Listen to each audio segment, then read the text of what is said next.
Баршаңызға қайырлы күн достар. Бүгін сіздермен Қалпақстанның ұлттық тағамы жүгері күртік дайындайтын боламыз.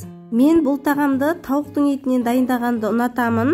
Дәмі өте ерекше болып шығады.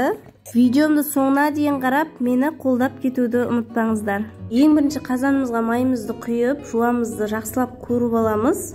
Қызарып қуырылғаннан кейін үстіне тауықтың етін және де сәбізімізді салып, барлығын бірге қуырып аламыз. Дәміне қарай тұзын саламыз. Тамақтың дәмі өте ерекше дәмді болу үшін жақсылап қуырып алған дұрыс. Енді үстіне суымызды құйып, етіміз піскенше қайнатып аламыз. Бұл тамақтың басқа тағамдардан ерекшелігі қайнап тұрған сорпаға иленеді. Енді етіміз дайын болғанша қамырын қайнап тұрған сорпаға илеп дайындап аламыз. Бидай ұны мен жүгерінің ұнын араластырып илейтін боламыз. Дәміне қарай тұзын салдым. Енді екеуін араластырып, ыссы сорпамен, қайнап тұрған сорпамен қамырымызды илеп аламыз. Ыссы болғандықтан мен ең бірінші венчикпен араластырып алатын боламын. Қамырымыз дайын болды. Енді жарты сағатқа суытып аламыз. Енді шетінен шамалы алып, барлығынан шарик дайындаймыз.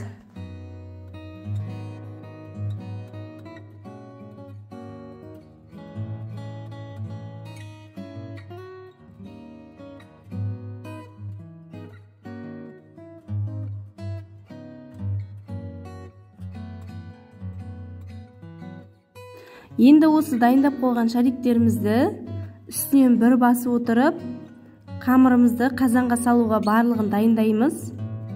Ешқандай қиындығы жоқ. Үстінен бір басып, қамырымызды жұқартып аламыз.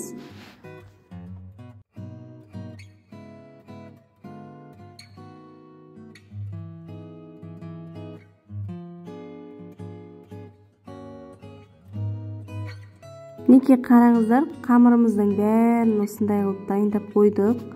Енді қайнап тұрған сорпамызға барлығын салып пісіріп аламыз. Жүгерінің ұны қосылғандықтан біздің қамырымыз күнделікті етке салып жүрген қамырға қарағанда көптеу қайнайды.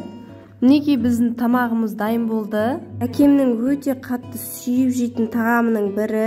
Осылай әкелерімізге өзінің ұнатқан тағамдарын дайындап, әкелерімізді қуантып жүрейік. Сіздер де жасап көріңіздер. Ұнаса, лайк басып, маған пікір қалдырып кетуді ұмытпаңыздар.